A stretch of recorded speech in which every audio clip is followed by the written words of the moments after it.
அனைவருக்கும் வணக்கம். தமிழ் போஸ்ட்மான். என்னடா ஒரு குறிப்பிட்ட காலமா உங்கள காண இல்லையேன்னு சொல்லி நேயர்கள் கேட்டது எங்களுக்கு அ ஒரு மகிழ்ச்சியை தந்தது. நாங்க ஒரு ப்ரோகிராம் செய்றோம். அதுக்கான பிரதிபலன் நேயர்களிடமிருந்து கிடைத்தது மிக்க மகிழ்ச்சி. ஆனால் ஒரு ஒரு பயணத்தின் இன்னும் ஒரு மைல்கல், இன்னும் ஒரு பரிமாணத்தை எடுப்பதற்காக இந்த இடைவெளியை எடுத்துக்கொண்டோம். காரணம், ஒரு புதிய கலையகத்தில் புதிய வடிவில் உங்களை சந்திப்பதற்கான ஏற்பாடுகளை செய்திருந்தோம். ஒரு கிட்டத்தட்ட 1 மாதத்துக்கு மேல் 1 1/2 மாதத்துக்கு மேல் எங்களுக்கு வீடியோக்களை பதிவேற்றம் செய்ய முடியாமல் போனது. அந்த இடைவெளியின் பின்னர் ஒரு புதிய கலையகத்தில் வழமை போலவே அன்புக்குரிய கேதி அண்ணாவோடு இன்றும் சந்திக்கிறோம். வணக்கம் கேதியன். வணக்கம். ஒரு இடைவெளி இருந்தது. எப்படி அந்த இடைவெளியில நேயர்களின் எதிர்பார்ப்பு எப்படி இருக்கு? நிச்சயமாக இந்த இடைவெளி 2 மாதங்களுக்குள் அந்த இடைவெளி வந்தது ஹெல்ப்ஃபுல்லா இருந்த மாதிரி எனக்கும் பட்டது. என்னன்னா, ஒரு கிட்டத்தட்ட எங்களுக்கு ஒரு 5 ஊரோட தொடர்பு இருக்கு. மனைவி, அப்பா, அந்த 5 ஒன்று ஊழல்களிலும் என்னடாப்பா இந்த வீடியோ என்ன நடந்தது என்றுதான் கேட்டவன். அப்ப அதை நான் கில்ட்டியா ஃபீல் பண்ணாலும் நான் உடனடியாக எங்களோட உண்மையான நிலப்பாட்டை சொன்னேன். இப்படி புது இடம் எடுத்திருக்கிறோம், மூவ்மெண்ட் எல்லாம் செய்து கொண்டிருக்கிறோம். அதுல அந்த சந்தோஷம் நாங்கள் குறுகிய நாட்களுக்குள் எதிர்பார்ப்போண்டு இருக்கிறன்றது ஒரு பெரிய விஷயம். அதுக்காகத்தான் இந்த விஷயத்தை குறிப்பிடறேன். இல்லாட்டி என்னடா உங்களோட சொந்த கதையெல்லாம் சொல்லி யோசிக்கலாம். ஆனால் இன்று மிக முக்கியமான ஒரு விடயம் பேசப்பட இருக்கிறது. ஒரு விடயம் இல்ல, ஒரு 3 விடயங்கள் பேசப்பட இருக்கின்றன. காரணம், இந்த அனைத்துமே எது செய்தாலும் இந்த அனைத்துமே சாதாரண பொதுமக்களை பாதிக்கக்கூடிய விடயங்களாக இருக்கிறது. அதுதான் பொருளாதாரம். வீட்டை எடுத்துக்கொண்டாலும் தனிநபரை எடுத்துக்கொண்டாலும் பொருளாதாரம் ஒவ்வொருவரையும் ஏதோ ஒரு விதத்தில் பாதிக்கிறது. பொருளாதாரம் சிறப்பாக வந்தால் அது நன்மை பயக்கக்கூடியதாக இருக்கிறது. அது தனி மனிதராக இருக்கட்டும், குடும்பமாக இருக்கட்டும், சமூகமாக இருக்கட்டும், நாடாக இருக்கட்டும். இப்படி இந்த கட்டமைப்பை பாதிக்கும் அரசியல் நகர்வுகள் குறித்து பேசுவது மிக முக்கியமாக இருக்கிறது. இதில் கேதியான நான் சொன்னதை போல ஒரு 3 விடயங்களை பேச வேண்டி இருக்கிறது. எனக்கு தெரியாது இந்த 1/2 hourல பேசி முடிக்கணும்ன்றது. இருந்தாலும் விஷயமே கஷ்டம். எனக்கும் நானே இங்க இருந்து கையை காட்டுவோம் முடிங்கன்னு சொல்லி இது 2 மணத்தியால பிரச்சனை தான். பாப்போமா. முதலாவது விடயம், கனடாவில் வட்டி விகிதம் ஏன் குறைக்கப்படவில்லை? இது குறைத்தால்தான் வீடு வாங்குபவர்களாகட்டும், இந்த பொருளாதார வளர்ச்சி ஆகட்டும் அதில் தான் தங்கி இருக்கிறது. 2வது விடயம், எமது உலக போலீஸ்காரர் தலைவர் என்றால் இப்பொழுது உலகத்திற்கு தலைவராக கருதப்படும் டொனால்ட் ட்ரம்ப் மிக முக்கிய சந்திப்புகளை நடத்தியிருந்தார். அதில் குறிப்பாக ரஷ்ய ஜனாதிபதியை சந்தித்திருந்தால் அதன் பின்னர் ஐரோப்பிய நாடுகளின் தலைவர்களை 6 தலைவர்களை சந்தித்து பேச்சுவார்த்தை நடத்தியிருந்தார். ஏராளமான சுவாரஸ்யமான விடயங்கள். இந்த விடயங்களை நீங்கள் செய்திகளில் பார்த்திருந்தாலும் கூட சில விஷயங்கள் நான் நினைக்கிறேன், அந்த சந்திப்பை நீங்க வீட்டுல இருந்து 4-5 மணித்தியாலும் தொடர்ச்சியா பார்த்துருந்தீங்க. போன் போட்டு பார்த்தேன். நான் கூப்பிட்ட நேரமும் தம்பி வேலையில இருக்குத பிறகாடி என்று சொன்னது ஞாபகம் இருக்கு. ஆகவே இந்த விடயங்கள் தான் பேச இருக்கிறோம். எங்க இருந்து ஆரம்பிக்கலாம்? இதுல நீங்கள் இன்னும் ஒரு 3வது விடயத்தை விட்டீர்கள். இன்றைக்கு நடந்தது அதுதான் எங்களுடைய மக்களுடைய என்ன நடக்கும் இந்த பொருளாதாரத்துக்கு, என்ன நடக்கும் இந்த இன்ட்ரெஸ்ட் ரேட்டுக்குன்றதுக்கு. இன்றைக்கு America treasury chairman Jerome Powell Jackson Hall, அதாவது வயோமிங் ஸ்டேட்ல இருந்து 10 மணிக்கு ஒரு ஸ்பீச் கொடுத்தார். அவர் ஒரு ஹைலி கன்சர்வேஷனான ஆள், ஹைலி கன்சர்வேட்டிவான ஆள். இன்றைய கொடுத்த கருத்து மக்களுக்கு ஒரு பெரிய மகிழ்ச்சி ஒன்றை கொடுத்திருக்கிறது. போக நாங்கள் அதை பற்றி கேட்கலாம். அதுல அந்த 3வது விடயத்தை நான் இதுல சேர்த்துக்கொள்ள விரும்புறேன். அதான் அந்த 2 hours போயிட்டு இருந்தாலும் உங்களுக்கு முக்கியமான விடயங்கள் விடயத்தை தான் ஒரே விடயத்தை தான் பாதிக்கும். அந்த பொருளாதார ரீதியாக பாதிக்கிற விடயத்தை தான் நாங்க சுத்தி வளைச்சு அந்த இடத்துக்கு தான் கொண்டு வர இருக்கிறோம். ஆகவே பொருளாதாரத்தில் என்ன நடக்கும், வியாபாரம் செய்யலாமா, வீடு வாங்கலாமா, பொருட்களின் விலை குறையுமா என்பது குறித்து பேசிக்கொண்டு தேடிக்கொண்டு ஆராய்ந்து கொண்டு இருக்கும் எமது நேயர்களுக்கு இந்த கலந்துரையாடல் ஒரு தெளிவான விளக்கத்தை தரக்கூடியதாக இருக்கும். முதல் விடயம், ரஷ்ய ஜனாதிபதியை அமெரிக்க ஜனாதிபதி டொனால்ட் ட்ரம்ப் சந்தித்திருந்தார். ஒரு சந்திப்பு நடந்தது. நான் 2வது விடயத்துக்கு வருகிறேன். ஐரோப்பிய நாடுகளுடனான சந்திப்பு. இந்த ஐரோப்பிய நாட்டு தலைவர்கள் 6 தலைவர்கள் பிரித்தானியா, ஜெர்மனி, பிரான்ஸ், இத்தாலி, இத்தாலி, ஐரோப்பிய ஒன்றியத்தின் உயர் அதிகாரிகள் இருவர், பின்லாந்து, பின்லாந்து, அதே போல உக்ரைன் ஜனாதிபதி உக்ரைன் ஆகியோரையும் சந்தித்திருந்தார். ஆம்.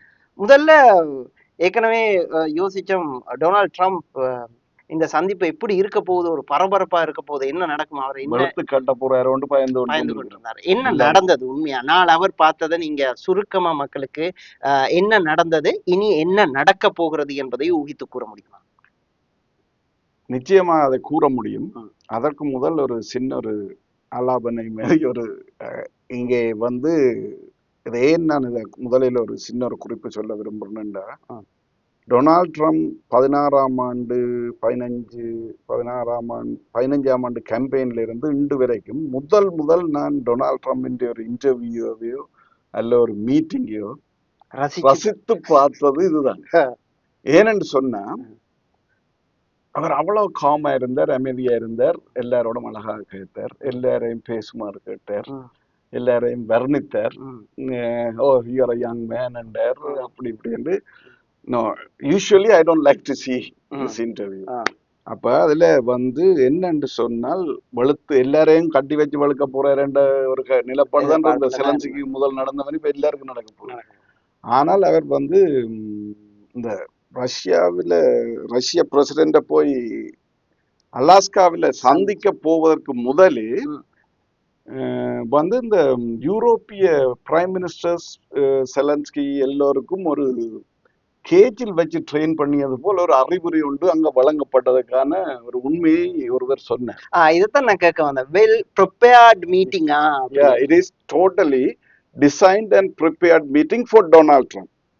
How you handle Donald Trump, how you respect Donald Trump, how you say thank in between discussions, and how you tell him that oh you are the one open the gate and சொல்லி அவர்கள் அதுல வந்து எல்லாரும் கதைக்கும் பொழுது ஒவ்வொருத்தரும் இத நான் நினைக்கிறேன் ஜெர்மனிய சான்சலர் சொல்லி இருந்தார். நோ எல்லாரும் சொன்னவர். ஜெர்மன் சான்சலர் என்ன சொன்னார், நீங்கள் தான் எங்களுக்கு கேட்டை திறந்து விட்டுள்ளீர்கள். அவர் அதுல அவர் ஜெர்மன் சான்சலர், ஜெர்மன் ஒரு விதமாக அவர் மட்டும்தான் கேட்டை திறந்து விட்டுறீர்கள், அதற்கு நன்றி, இனித்தான் சிக்கலான விஷயம் தொடங்க போறது என்றார். முக்கியமான முடியும், ரைட்?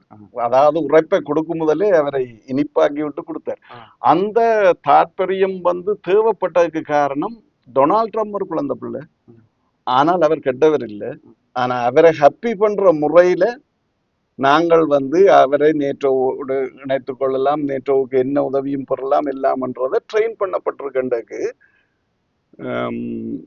டான் போல்டன் என்ற ஒரு ராணுவ தளபதி, அமெரிக்கான் ராணுவ தளபதி, ரிட்டையர்ட், இப்ப வந்து ஒரு நாட்டுக்கு எம்பசடரா இருக்கிறவரிடம் 1.5 மணி நேரத்துக்கு முதல் CNN இன்டர்வியூ நடக்கும். இது இப்ப இவையெல்லாம் சந்திக்கிற செவ்வாய்க்கு முதலே நான் டிவிக்கு முன்னால போய் இருந்துட்டேன். அப்ப அவர் சொல்றார், நிச்சயமாக சகல மெம்பர்ஸ் வந்து மீட் பண்ண போற அத்தனை பேரும் ஓன் பண்ணப்பட்டிருப்பினும், அதாவது American intelligence, American Rajangam plus the European British intelligence and advisers all வந்து நீங்க வந்து எந்த விதத்திலும் நீங்கள் வந்து தலைவரை காயப்படுத்தவோ துன்பப்படுத்தவோ அவற்றை மனசுல புண்படுற வார்த்தையிலையோ சொல்லாமல் இருந்தால்தான் இந்த பேச்சுவார்த்தை வெற்றி அடையும் என்றதை சொல்லிவிட்டார்கள் என்று புரிம்பா தெரிஞ்சது. அதுல இப்ப நீங்க கேட்ட கேள்வியின்படி அந்த Russia America president meeting at Alaska வந்து disaster, I would say disaster. But none of them presented that way. None of them had a bad face towards. அதான் இத குறுக்கிடுவதற்கு மன்னிக்கவும், இவர்கள் அந்த கூட்டாக சேர்ந்து நடத்திய ஊடகவியலாளர் சந்திப்பில் கூட அடுத்த சந்திப்பை நாங்க நடத்த எதிர்பார்க்கிறோம் டொனால்ட் ட்ரம்ப் சொல்ல, விளாடிமிர் புட்டின் சொன்னார் அது வந்து மொஸ்கோவில் சந்திக்கலாம் அப்படின்ற ஒரு கருத்தை வெளியிட்டு இருந்தார். இந்த சந்திப்பு ஓரளவு பரவாயில்லையே, நல்லா சந்திச்சுட்டு வந்தாங்களே என்ற ஒரு தோற்றப்பாட்டை உருவாக்கி இருப்பதாக பார்க்கக்கூடியதாக இருந்தது. இல்ல அந்த தோற்றப்பாடே கொண்டு வந்தது. Even the media, United state மீடியாவை எடுத்தா என்ன, உலக மீடியாவை எடுத்தா என்ன, அந்த ரஷ்ய பிரைம் மினிஸ்டர் பிரசிடென்ட்டும் அமெரிக்கன் பிரசிடென்ட்டும் சந்திச்ச விஷயம் ஒரு வெற்றி அளித்திருக்கிற மாதிரியான, ஏனென்றா மீடியா வச்சாலே அவருக்கு காட்டினார்கள். ஆனா அது டிசாஸ்டர் என்ற ஒரு கருத்து நான் சொல்றேன். எப்படி என்றா, இதை வேற மீடியாவிலே அவை விளங்கப்படுத்தினோம். ரைட்? அதாவது வந்து நெகோசியேஷன், ரைட்? ரஷ்ய பிரசிடென்டோட நான் நெகோசியேஷன் போறேன் பண்ணிட்டு வரேன் இப்படி கையெத்தி கொண்டு போய் ரஷ்யா சொல்லிச்சது no ceasefire, no NATO annexing, no land is given back, whatever the land take like that you can do the discussion, பேச்சுவார்த்தை எல்லாம் செய்யலாம். ஆனால் நான் வந்த அஜெண்டா அவ்வளவும் அப்படியே இருக்கணும்னா இவர் அதையே கேட்டுக்கொண்டு வந்து அவற்றை அஜெண்டாவில் நாங்க போவோம்னு சொல்றது வந்து நெகோசியேஷன் என்று நீங்க சொல்ல முடியும். இது கிட்டத்தட்ட நிபந்தனையோடு கூடிய நிபந்தனை வச்சு நீங்க பேச்சு நடத்தக்கூடாதுன்றதுதான் கிட்டத்தட்ட சொல்லப்பட்ட விடயமாக இருந்தாலும் குறைந்தபட்சம் சீஸ்பயருக்காவது கொண்டு வந்திருக்கணும். இல்லாட்டி இவர் அங்க போக தேவையில்லை. அவர் சொல்லிட்டாரே முதல்ல ஓகே அந்த பிரச்சனையை கொண்டு போக முடியும். இப்ப இவர் போய் வந்ததுக்கான நன்மை என்ன? ஒரு விளைவும் இல்லை.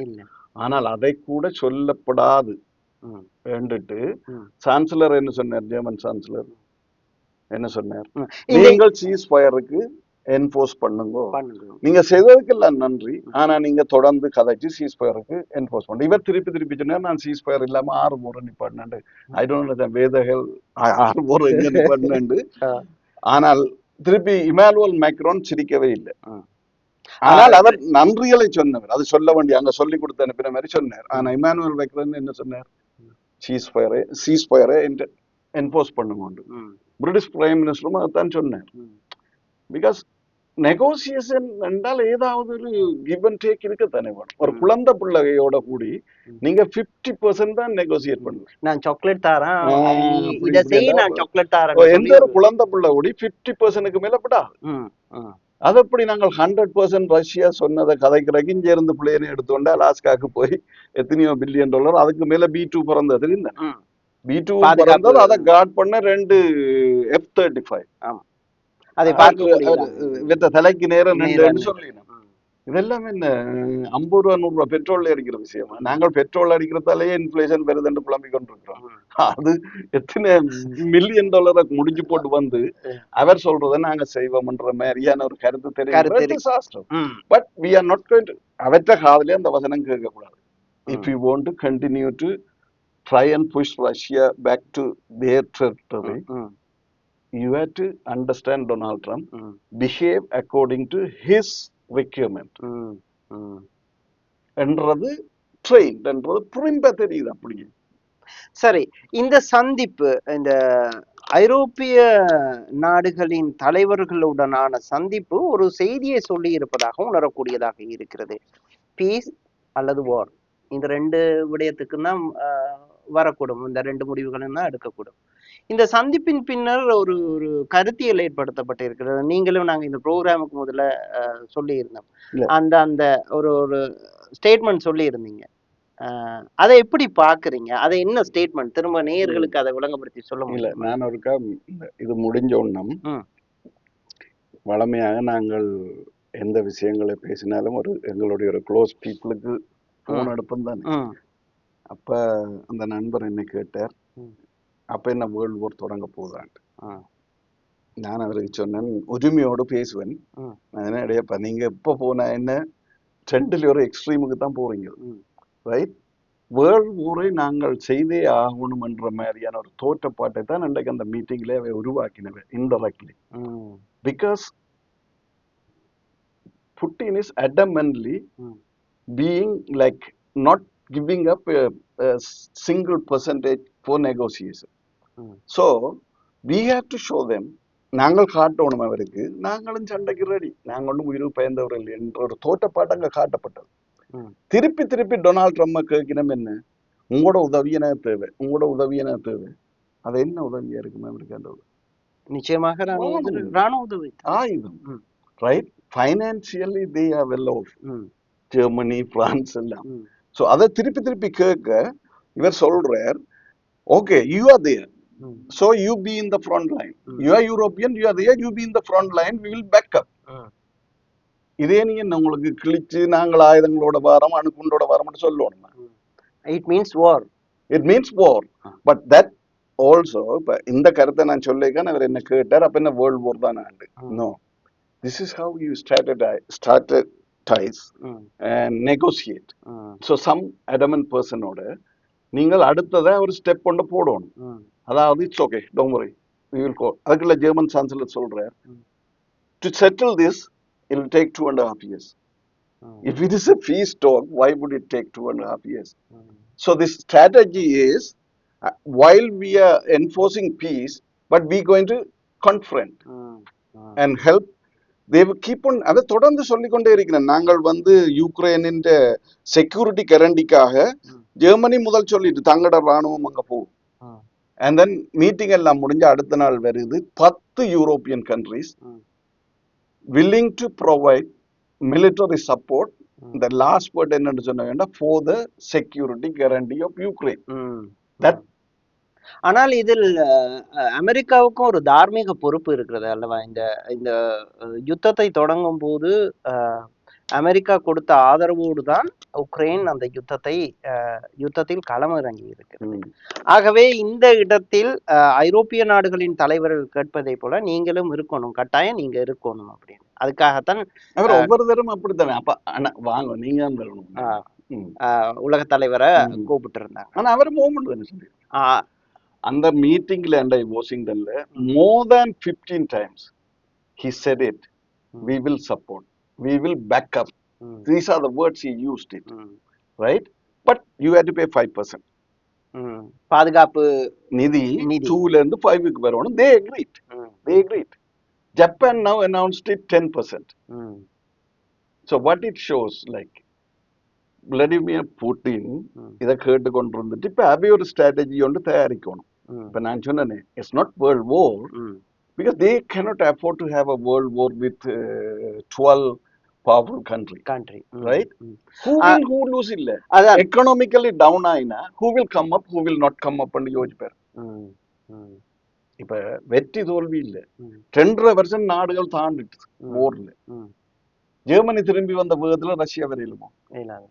ஜெர்மனி வந்து எத்தனையோ நாடுகள் அடிச்சு 25 வருஷத்துல மேல வந்துட்டு. That will not happen to Russia. So Putin is a strategist, but he's trying to bully. But he's not a modern. He's a highly knowledgeable person, trained by KGB, and right. அப்ப அவர் வந்து very good negotiator. So his maximum power is no negotiation. Now he's going to sit down and think, okay, we will give ceasefire at least to talk, because they've been asking, enforce him to come to ceasefire. At the same time, they are emphasizing that we are putting the army there, 10 countries. So that's இந்த யுத்தத்தால் வருகிற பாதிப்புகள் குறித்து கணிப்புகள் இருக்கு. நீங்க சொன்ன ஒரு விஷயத்த இன்னும் கொஞ்சம் ஆழமாக பார்க்க வேண்டி இருக்கிறது. இந்த உலக போர், உங்களோட நண்பர் கேட்டதை போல இந்த உலக போர் வராவிட்டாலும் கூட உலகம் முழுவதுமே பாதிக்கக்கூடிய ஒரு சூழ்நிலை ஏற்பட்டுவிடும். ரஷ்யா உக்ரைன் போர் ஆரம்பித்தே அங்கங்க சம்பந்தப்படாத இலங்கை பொருளாதார ரீதியா பாதிக்கப்பட்டது. காரணம், எக்கச்சக்கமான பொருட்களை அங்கிருந்து இறக்குமதி செய்து கொண்டு இருந்தது. இறக்குமதிக்கான அந்த செலவுகள் அதிகரித்தன, கப்பல் போக்குவரத்துக்கான செலவுகள் அதிகரிக்கும். ஆக எந்த ஒரு மூலையில இருக்கிற குடிமகனும் போர் நடந்தால், 2-3 நாடுகளுக்கு இடையிலான போர் நடந்தால் பாதிப்புகளை ஏற்படுத்தும். இப்படித்தான் இந்த திறந்த பொருளாதாரம் ஏதோ தெரிந்தோ தெரியாமலோ கட்டமைக்கப்பட்டு இருக்கிறது. உலகங்கள் அப்படித்தான் இயங்கிக் கொண்டு இருக்கின்றன. இப்பொழுது கேள்வி என்னவென்றால், நீங்கள் சொன்னதை போல ஒரு விடயத்தை அழகாக விளக்கி இருந்தீர்கள். சண்டை அல்ல, யுத்தம் அல்ல, ஆனால் சமாதானத்திற்கு கொண்டு வருவதற்கு, ஒரு பேச்சுவார்த்தை நடத்துவதற்கு அவரை ஒரு இடத்தில் நெருக்க, அந்த நாங்க ஊர்ல சொல்லுவோம் கோணம் பண்ணணும், சிவத்தோட சாத்தி வச்சாதான் அவரை ஏதாவது கோணம் பண்ணி விட்டார். அதுக்காக இந்த நாடுகளின் ஒரு வியூகமாக இருக்கக்கூடும், ஸ்ட்ராட்டஜியாக இருக்கக்கூடும். இந்த ஸ்ட்ராட்டஜியை மீறும் பட்சத்தில் பிளான் பி ஒன்று இருக்கும். அந்த plan B, they are ready to war. அப்படி யுத்தம் நடந்தால் ஒரு பேரழிவை சந்திக்கக்கூடிய ஒரு நிலை ஏற்படும். ஆகவே உலக தலைவர்கள், பலம் பொருந்திய நாடுகளின் தலைவர்கள் போரை தவிர்க்கக்கூடிய ஏது நிலைகள் தான் இருக்கக்கூடும். முன்னதாக குறிப்பிட்டதை 100% அவர்கள் வந்து தடுப்பதற்காக முயற்சி எடுத்துக்கொண்டு வந்தபடியே தான் இந்த போர் 2.5 வருஷம் ஸ்ட்ரெச் ஆயினார். இப்ப நீங்க அதை முதல்ல ஒன்று சொன்னீங்க, இந்த போர் உலகத்தை பாதிக்கும்ன்றதை நாங்கள் கெஸ் பண்ண தேவை. இந்த 22 மார்ச்ல இருந்து ரெண்டு வரைக்கும் இந்த இன்ஃப்ளேஷன் எல்லா இஷ்யூக்கும் பின்னால யுக்ரைன் ரஷ்யா போர் பெரிய கண்ட்ரிபியூஷன். அது கொரோனாக்குள்ள மறையுது. பட் கொரோனான்ற இஷ்யூ வந்து 2022ல இருந்து 24க்குள்ள முடிஞ்சிருக்கும், 23க்குள்ள முடிஞ்சிருக்கும். பட் இட்ஸ் அ கோயின்சிடென்ட்லி ரெண்டும் ஒண்டா வந்ததால இது வந்து அந்த அரசாங்கங்களுக்கும் ஒரு கொரோனா கவரப்ல வச்சுக்கொண்டு இன்ஃப்ளேஷனை மெயின்டைன் பண்ணி கொண்டு ஊரை நடத்தி கொண்டு இருக்கணும். அப்ப நீங்க சொன்ன மாதிரி அந்த உலகம் முழுக்க ஆல்ரெடி பாதிப்பு வந்துட்டு குளோபலைசேஷன் இருக்குது. இப்ப தனித்தனி நாடு தனித்தனி அரசாங்கம் நடத்தி கொண்டு இருக்கு இல்ல, அதனுடைய அந்த பாதிப்புகள் இருக்கும். உண்மையிலே இதுல அந்த நீங்க கடைசியா கேட்ட கேள்வியை நான் போட்டுட்டேன். ஏற்கனவே ஆரம்பித்த இடம்தான். ஏதோ ஒரு விதத்தில் இந்த உலக நகர்வுகளும் யுத்தங்களும் உலக தலைவர்களின் தீர்மானங்களும் சாதாரண பொதுமக்களை பாதிப்பதாகத்தான் இருக்கிறது. இப்படி போர் நடக்குதோ நடக்கவில்லையோ, போர் நடந்தால் ஒரு விதமான மிக மோசமான பாதிப்புகளை எதிர்கொள்ள நேரிடும். போர் நடக்காவிட்டாலும் ஒரு செட்டில்மெண்ட்டுக்கு வராவிட்டாலும் பாதிப்புகள் இருக்கத்தான் செய்யறது. ஒரு சமநிலைக்கு வருவதற்கான ஒரு நெருக்கடி இருக்கும். இந்த நெருக்கடி கனடாவை எப்படி பாதிக்க போகிறது? நீங்கள் முதல்ல ஆரம்பித்த நான் விட்ட விடயம், இன்று காலை அந்த நடந்த கூட்டம், குறைக்கப்படாத வட்டி விகிதம், இன்னும் மக்கள் கொரோனா பாதிப்புக்கு பின்னர் ஏற்பட்ட பொருளாதார நெருக்கடியில் இருந்து முழுமையாக மீண்டுவிட முடியாத திணறல், இவற்றோடு இந்த நிலை எப்படி பாதிக்க போகிறது கனேடிய மக்களையும் கனேடிய பொருளாதாரத்தையும்? நிச்சயமாக நாங்கள் ஆல்ரெடி அனுபவப்பட்டு விட்டோம். 2.5 வருஷம் காலகாலத்துக்கு போர் நடந்தாலும் எங்கட காலத்துல நாங்க முதல் இந்த எக்கனாமிக்கல் டிப்ரெஷன் இப்ப பார்த்துருக்கிறோம். 2 தரம் நாங்க 89ல வேற ஒரு மாதிரி பார்த்து நாங்கள் ஃப்ரீ ட்ரேட் பிரேக்கு. இதுல வந்து போர் தொடர்ந்து நடத்தியே ஆகணுமென்ற ஒரு இம்ப்ரெஷனை வந்து வெஸ்ட் கொடுத்தே ஆக வேண்டிய ஒரு நிலப்பாட்டில் இருக்கு. ஏன்னா அந்த அளவுக்கு வந்து அங்க புட்டின் ஸ்ட்ராட்டஜைஸ் பண்ணி கொண்டிருக்கிறார். ஆனால் என்ன பிரச்சனை என்று சொன்னா, இப்ப இன்றைக்கு ஆக்ஷன் ஹோல்ல வந்து ஜெரோன் பவுல் வந்து அனௌன்ஸ் பண்ண கருத்தின்படி செப்டம்பர் 17 %, குறைக்கிற ஒரு நிலப்பாடு வரும்ன்றதை பிறகு இந்த மீடியாஸ் கதைச்சிருக்கு. அவர் எக்கனாமிஸ்ட், அவர் அப்படி நான் குறைக்கிறேன் அப்படி எல்லாம் கதைக்க மாட்டார். அவர் வந்து அந்த டேட்டா இந்த டேட்டா அப்படி சுத்தி சொல்லி கொண்டு வந்து ஒரு அரை மணத்தியாலத்தால இவ கதை கேட்க எங்களுக்கு விளங்கும் என்ன செய்யப்படுறாரு. அப்ப அவர் வெரி வெரி கன்சர்வேட்டிவா இருந்தவர். இந்த இன்ஃப்ளேஷனை குறைக்கிறதின் மூலம், இந்த இன்ட்ரெஸ்ட் ரேட்டை குறைக்கிறது மூலம் திருப்பி இன்ஃப்ளேஷன் வந்துடக்கூடாதுல வலு கவனமா இருந்தவர். இப்ப வந்து கொஞ்சம் லிபரலா வந்து குறைக்கலாம்னு சொல்றதுல 2 மெசேஜ் இருக்கு. அந்த கருத்தை சொன்ன உடனே இந்த கனடான்ற பொருளாதாரத்துல மிக தங்கி இருக்கிற மக்கள் வந்து இன்வெஸ்ட்மெண்ட்ல தங்கி இருக்கிறது, இந்த வீடு வாங்குறது கொள்றன்ற ஒரு விஷயம். அது வந்து இன்ட்ரெஸ்ட் ரேட் குறைக்க முதலே people started looking for buy பண்ற ஒரு ஆப்பர்ச்சுனிட்டி வருது. 2வது குவார்டர் % குறைச்சினோம்டா இங்க சில நேரம் ஹாஃப் வரைக்கும் போயிடும். ஏனெண்டா எங்கட த்ரெஷ் ஹோல்டா இருக்கிற யூஎஸ்ஏ நாங்கள் குறைச்சு கொண்டு தான் வந்து நாங்கள் எவ்வளவு 2.25% குறைச்சாச்சு 5ல இருந்து. அதே 1.25 குவார்டருக்கு மேல குறைக்க இல்லை. So we were surpassing the speed, right? அதால இவ வந்து ஒவ்வொரு காலம் அவை என்ன செய்யணும்னு பார்த்து கொண்டிருந்துட்டு தான் இங்க இப்ப வந்து 17 குறைப்பினோம்டா. எனக்கு சரியான எக்ஸாக்ட் டேட் தெரியாது. அந்த same friend I was talking to today, அவர் சொன்னார், அடே அதுவும் 17 தான்டா. என்ன நான் அது முதல் வந்திருக்கலாமே, ஒரு 4 இருந்தா. அப்ப அவங்க என்ன செய்யறாங்க, குறைக்காட்டியும் குறைச்சு விட்டுருவாங்க, ரைட்?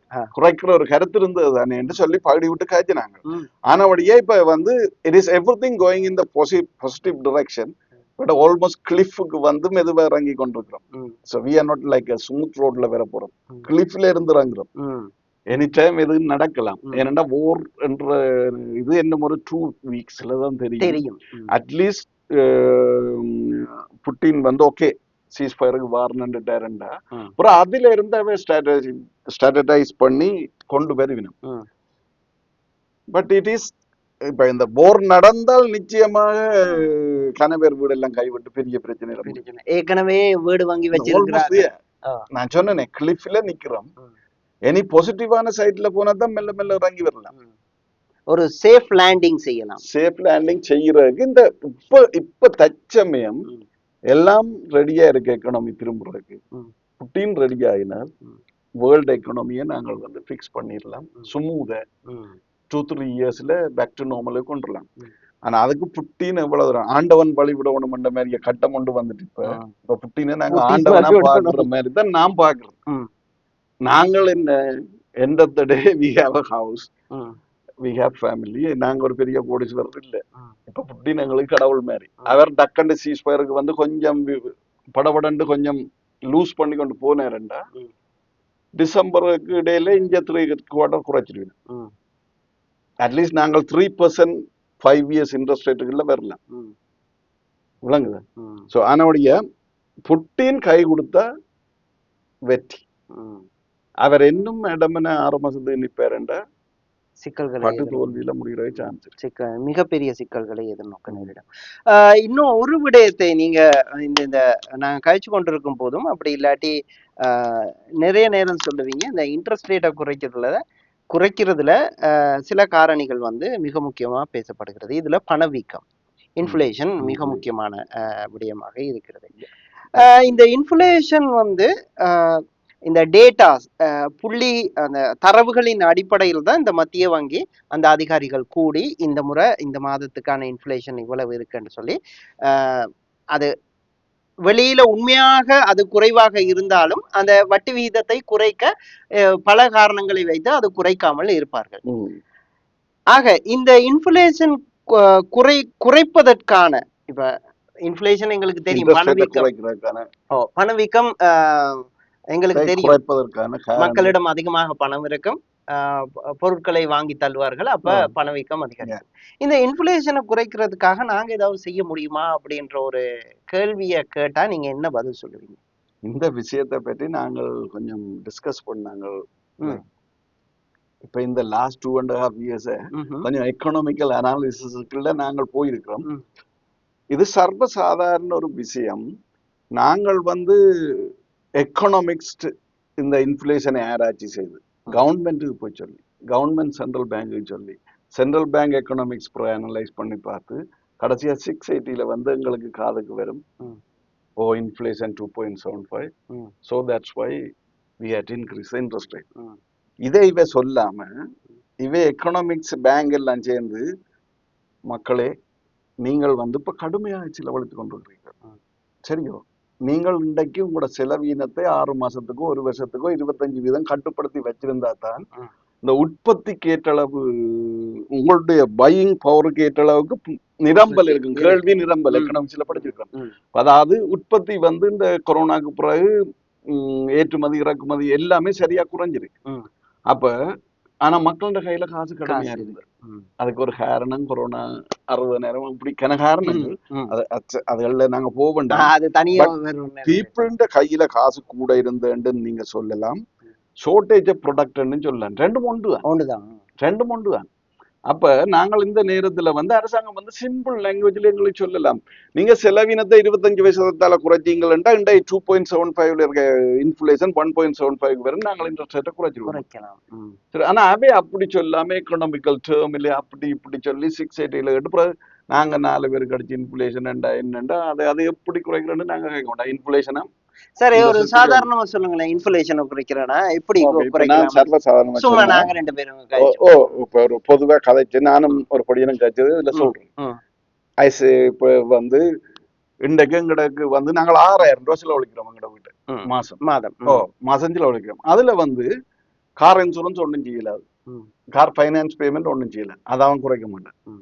ஆனா கண்டபடி கார் விடாம நான் மாசம் $450 இருந்து $600 வரை பெட்ரோல் அடிக்கிறோம். Doing nothing, right? அதாவது வந்து ஒன்னும் செய்யல இல்ல. இப்ப ஒரே விஷயம் 5 தரம் 6 தரம் கடை போகும். ஒருக்கா கொஸ்கோக்கு போவோம், அப்புறம் வால்மார்ட் போவோம், அப்புறம் தமிழ் கடை போவோம், அப்புறம் ரெஸ்டாரண்ட் பால் வாங்க போவோம், இரவுல அப்புறம் 9 மணி கடையில கடைக்கு ஓடி போய் வேண்டிடுவோம். இது இவ்வளோத்தையும் ஒரே தரத்துல வேண்டினா ஒரு நாளைக்கு 4 லிட்டர் பெட்ரோல் மிச்சம் பிடிக்கலாம். எவ்வளவு காசு? $6, ஆல்மோஸ்ட் $6 எவரேஜ். $180 கேஸ்ல மட்டும் நான் மிச்சம் பிடிக்கலாம். 600 ரூபாய்க்கு நான் கேஸ் அடிக்கிறேன்னா $180 மிச்சம் பிடிக்கிறேன்னா 29%. அப்ப 25% எங்களோட செலவை கட்டுப்படுத்துறது சின்ன வேலை. 3 மாசத்துக்கு நீங்கள் வந்து இப்படியான பெட்ரோல்லையே $150 $180 மிச்சம் பிடிக்கலாம். காய்கறி சாப்பாடுகள் சாமான்கள் வேண்டிய கூடி நாங்கள் ஓவரா போய் எல்லாம் கொஸ்கோல பண்ணிட்டு எங்களோட சலாடுகள் எல்லாம் 3 நாளால தூக்கி எறிஞ்சு எல்லாம் செய்து கொண்டிருக்கிறோம்.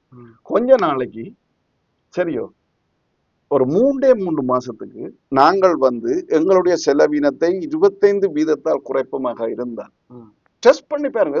இதுல உங்களுக்கு என்ன நடக்க போகுது? 6000 1500 ரூபாய் படி 3 மாதம் 4500 ரூபாய் அக்கௌண்ட்டுக்கு வரப்போகுது. சேவிங் செய்யன்றீங்க. சேவிங் செய்யாம எக்ஸ்பென்சஸ் குறைச்சா ஆட்டோமேட்டிக்கா சேவிங் வருமோ இல்லையோ? பேங்க் பேலன்ஸ் ஏற தொடங்கினோம்னா அப்புறம் உங்களுக்கு செலவழிக்க மனம் ரைட். அடே கொஞ்சம் காசு சேர்ந்துட்டு 3 மாசத்துக்கு 4500 ரூபாய் சேர்த்துட்டோம். 2ல இந்த இன்ஃபிளேஷன் 1.25க்கு வந்துட்டு இப்போ பிரைம் மினிஸ்டரோ சென்ட்ரல் பேங்கோ இதை சாட்டி இன்ட்ரெஸ்ட் ரேட்டை குறைக்காம முடியல.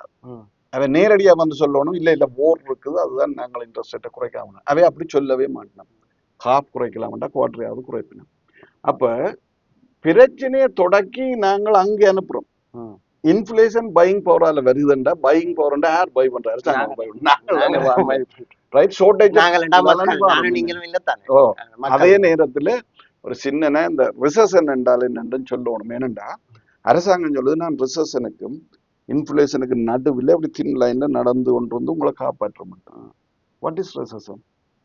நீங்கள் வந்து கடுமையான சேவிங்கள் இது மற்றவை மாறாத நிலை. எக்கனாமிக்ஸ்ல ஒரு வசனம் சொல்லினா மற்றவை மாறாத நிலை. அதாவது there are so kind of factors இருக்குது இந்த இன்ஃபிளேஷனுக்கும் இருக்கும். ஆனா 80% விஷயம் இன்றைக்கு எங்களுக்கு இருக்கிற பாதிப்புக்குரிய காரணம் வந்து பையிங் பவர். அதே மாதிரி நாங்கள் வந்து கடுமையாக மிச்சம் பிடிச்ச மாட்டோம். இலங்கையில சொல்லி கஞ்சத்தனம் பண்றான் உழைக்கிற காசுல கொஞ்சமாவது செலவழிச்சு அப்படி கடுமையா சேவிங்கு போனோம்டா பையிங் பவர் குறைஞ்சிரும். உற்பத்தி இருக்கும் ஒரு தரம் வேண்டும். என்ன நடக்க மாட்டேது? ஃபேக்டரி டிசிஷன் லே ஆஃப் கொண்டு வரும்.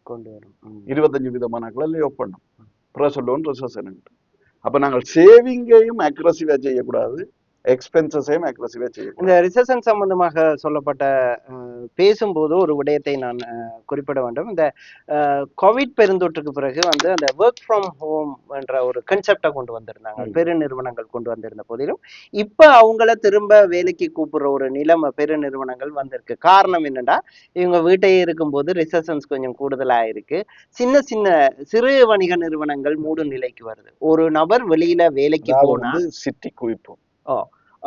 ஒரு நபர் வேலைக்கு போனா 2 காஃபியை குடிப்பாங்க, பஸ்ல போவாங்க. அந்த செலவுகள் கட்டுப்படுத்தப்படுறதால அந்த பொருளாதார வட்டத்துக்குள்ள உள்ள அந்த சங்கிலிக்குள்ள சில துறைகள் பாதிக்கப்படுறதால அவர்களை மீண்டும் அலுவலகத்திற்கு அழைக்கும் ஒரு நிலைமையும் இருப்பதாக தெரிகிறது. சில பெருநிறுவனங்கள் இப்ப ஊழியர்களை வந்து தங்களோட அலுவலகங்களுக்கு அழைத்திருப்பதாகவும் செய்திகள் பார்க்கக்கூடியதாக கேட்கக்கூடியதாக இல்லை. இந்த கருத்துல நான் அது ஒரு அரசாங்கம் என்ற முறையில் எல்லா துறைகளையும் பேலன்ஸா வச்சிருக்கணும். ஒரு துறையை கில் பண்ணி இன்னொரு துறையை வளர்த்து பிரயோஜனம் இல்லை.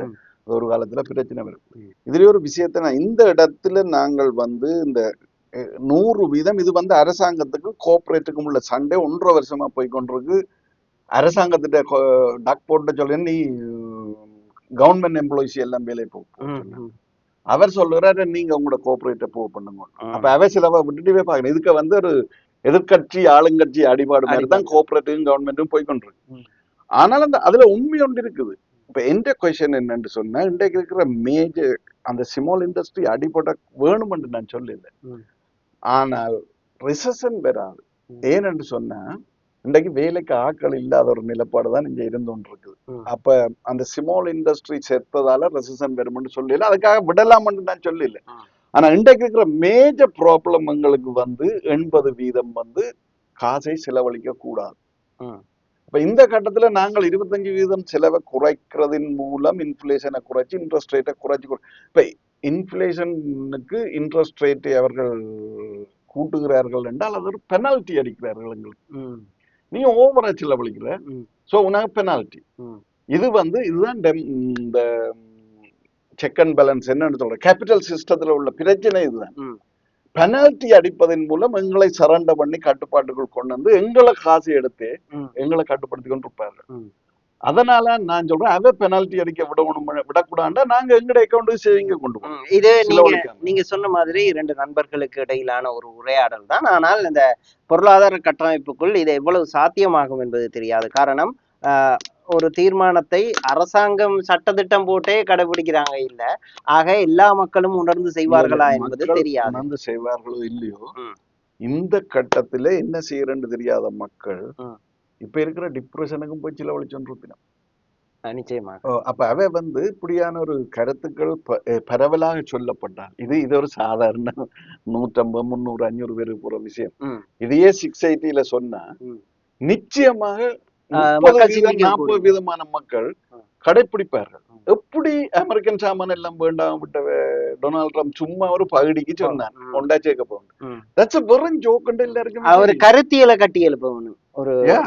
கருத்தியலை. அதாவது வந்து ஒட்டுமொத்தமான மீடியாவும் ஒரே கருத்தை சொல்லணும். ம், டொனால்ட் ட்ரம்ப் அந்த கதையை சொல்லிக்க இங்க கிடந்த குட்டி சிம்பிள் அத்தனை மீடியாவும் டெலிபோன்ல ஆக்களும் ஒரே மாதிரியான ஒரு இம்ப்ரெஷனை கொடுத்தவ. ம், எவ்வளவு நட்டம் வந்த அமெரிக்காவுக்கு. ம். அங்க மிகப்பெரிய போய் சொல்லியிருப்பான் லூசு. I'm sorry. இல்ல அப்படித்தான் பொதுவெளியில கதைக்கிறாங்கல்ல. சரி, அமெரிக்காவில இத்தனை ஹோட்டல்ஸ் எல்லாம் பாதிக்கப்பட்ட ம், இது இவ்வளவுக்கும் ம், ஹாஃப் ஆஃப் மை மைண்ட்ல தெரியும் இது ஜோக். ம், பட் ஆனா இவர் என்னன்னு சொல்லுவார் ம், ரெண்டு யோசிக்கிற நாங்கள் ம். எங்கட வீடு போது நாங்கள் 1900 ரூபாய் மோகேஜ் கட்டி கொண்டு இருந்தோம், 4500 ரூபாய் மோகேஜ் கட்டி கொண்டு இருக்கிறவருக்கு 25% குறைத்தால் ம். சிலவை படபடன்ட்டு இன்ட்ரெஸ்ட் ரேட் குறைந்து வந்து நீ பழைய மோகேஜ் லெவலுக்கு வருவை என்று சொல்ற ஒரு கருத்தை நீங்க பரவலாக சொல்லணும். ஏன்னா எல்லாம் பரவலாக சொல்லணும். ம். 10 பேர் சொல்றதை ஏற்றுக்கொள்ள மாட்டோம். ம். பெரும்பாலானவர்கள் இதை கடைபிடிக்க வேண்டும். எனக்கு தெரியும் பொதுவாக ஒரு 10-15 வருடங்களுக்கு முன்னால கனடால நல்ல பிசினஸ் என்னன்னு கேட்டா ஒரு வீட்டை வாங்கி போடுடா, அதுதான் உனக்கு பிற்காலத்துல இப்ப அதை வந்து வேற மாதிரி காய்ச்சோம்.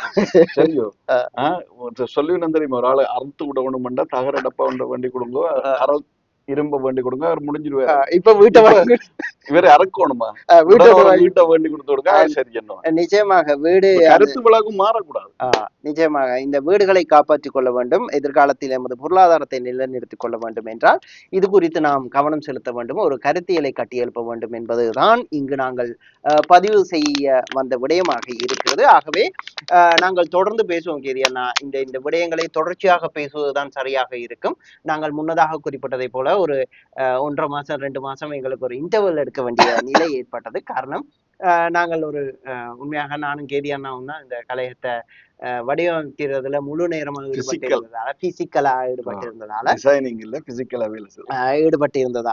எங்களுக்கு இந்த கலந்துரையாடல்களை தொடர்ந்து முன்னெடுக்க முடியாமல் போனது. ஆகவே ஆதரவு தாருங்கள். உங்களது கருத்துக்கள் இப்ப நாங்க சொன்னதுக்கு மாற்று கருத்துக்கள் இருக்கக்கூடும். நாங்கள் ஒரு கதைக்காகத்தான் சொன்னோம். இப்படி ஒரு கருத்தியலை ஏற்படுத்தினால் பணவீக்கத்தை கட்டுப்படுத்த முடியும் என்பது ஒரு கருத்தியல் மட்டுமே. அந்த கருத்தியலை கட்டி எழுப்பினால் அது எல்லாமே மக்கள் தான். என்ன கடைசியா மக்களுக்காக எல்லாமே இங்க இருந்துதான் தொடங்குது. ம்.